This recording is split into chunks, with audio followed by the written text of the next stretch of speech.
This video shows you how to create new types of containers to put samples in. We go to the Templates tab in eCAT, and then down here to this menu item, Create Container Template.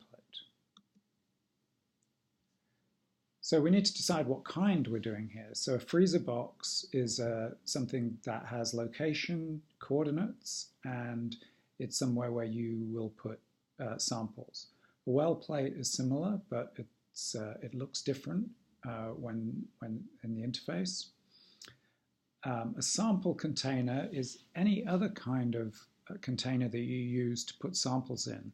So in this, you will upload an image of the container that you're putting things in, and then you'll mark on it locations where you can put samples. So you could use this, for example, if you were, say, collecting rocks and you had some kind of container that you collect rocks in, you can upload an image of that container and mark the locations where you would put the rocks. So let's create a new kind of freezer box. Let's suppose you've got a different size from the standard sizes. Let's call it 6x5 freezer box, and we'll give it a description.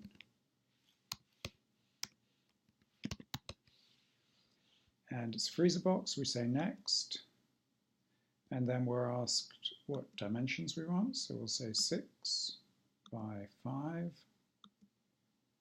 and we can decide whether we want alphabetic columns, numeric rows, or the other way around, so we'll use that. Say update, it makes a new shape, and then we want to say all of these locations are going to be valid, so we say select all locations, and then we can go down here and finish. And now we have a new template type 6x5 freezer box, and if we want to use that, we can go to the inventory and we can create a new container, and 6x5 freezer box appears there. We can say next, we give it a container name,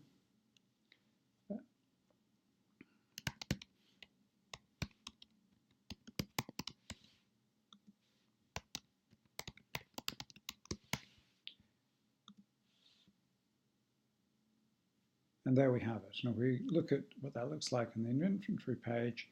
Here it's just like the other the image is just like the other samples, but here's the one that we've created. When we click on it, you can see we've got a 6x5 box.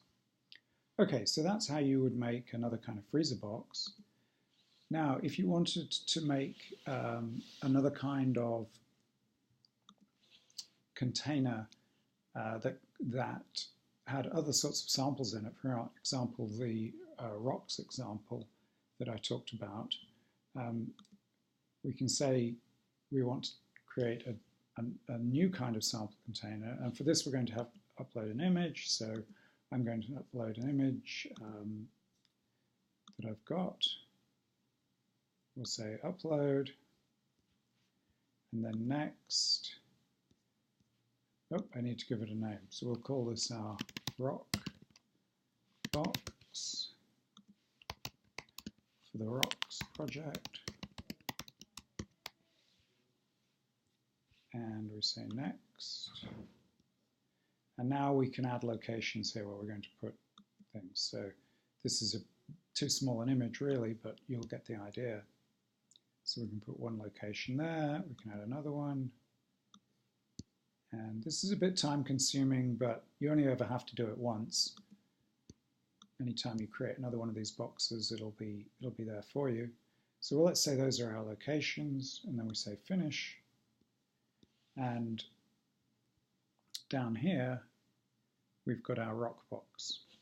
So we can go to inventory, and we can create a new container. And we've got rock box here. So we can say we want to create it, we'll give it a name.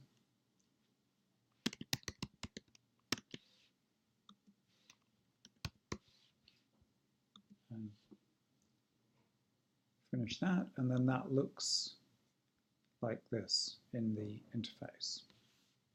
So that's how you create different kinds of locations And you'll see there are the 3 different locations that we can select if we want to put items into the box. Okay. And then the other kind of container that you can create the well plates, which are very similar to freezer boxes. I won't go into those. Or you can create what's called a location container. And location containers are containers that will contain other containers. So for example, a fridge contains shelves. A shelf might contain several freezer boxes. So we can create a location container. And again, you're asked to create an image. And in this case, you won't be asked to put locations into it because there aren't particular locations. You're just telling the system that this is going to be a container that can hold another container. So let's cancel out of that, and I'll show you how containers are used in the inventory system. So if we say create new container, then these are all the different types that are built into the system, and there's the rock box that we recreated in the 9x5 freezer box. Now there are 2 different kinds. There are sample containers, so these contain the end samples, so they have locations in them. And there are location containers. They contain other boxes, so there's our freezer or our shelf. So if we create, let's say, a freezer, that's what it's going to look like. And we'll give it a name. We'll call it, say, -60. The -60 freezer. And finish. And then back in the inventory tab, that's what our freezer looks like. And if we click on it, then we're taken here and we can create a new container within it. So we could create, for example, a freezer box within the freezer. Whereas if you go to one of the freezer boxes, for example, the honeybee samples one that we created, the 6x5 one, there's no option to create a container inside this. So that's how you create new kinds of containers in the templates section. And once you've created a template for a new kind of container, you can make as many instances of that container in the inventory section as you want.